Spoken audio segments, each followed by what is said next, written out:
పితా పుత్ర పవిత్రాత్మకు మహిమ కలుగునుగాక.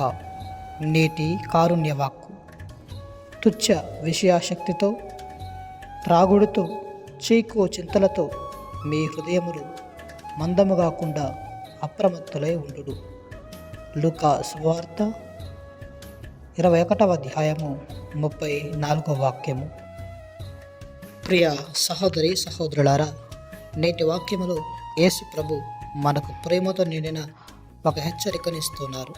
అదే జాగ్రత్తగా ఉండమని, అప్రమత్తత కలిగి ఉండమని ఆయన మన నుండి కోరుతున్నారు.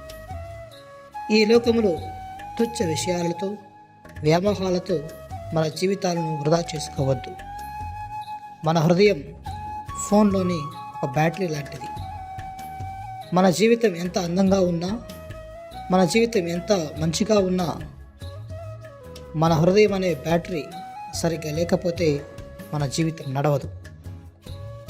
అలాగే మన జీవితం అనే ఫోన్లో వ్యర్థపూరితమైన విషయాలు, పనికిరాని ఆ యాప్స్ అన్నీ కూడా ఎక్కించుకుంటూ ఉంటే మరి మన జీవితం చాలా నెమ్మది అవుతూ ఉంటుంది, చాలా స్లో అవుతూ ఉంటుంది, తర్వాత అది నశిస్తూ ఉంటుంది. కాబట్టి ప్రియబిడ్డలారా, తుచ్చ వ్యామోహాలపై విషయాలపై మన జీవితాన్ని కేంద్రీకరించకుండా పరలోక విషయాలపై మన మనస్సులను ఎల్లప్పుడూ కూడా లగ్నం చేయడానికి కావాల్సిన శక్తిని, అనుగ్రహాన్ని ప్రసాదించమని ఆ ప్రభుని మనసారా ప్రార్థన చేద్దాం. ఆమేన్.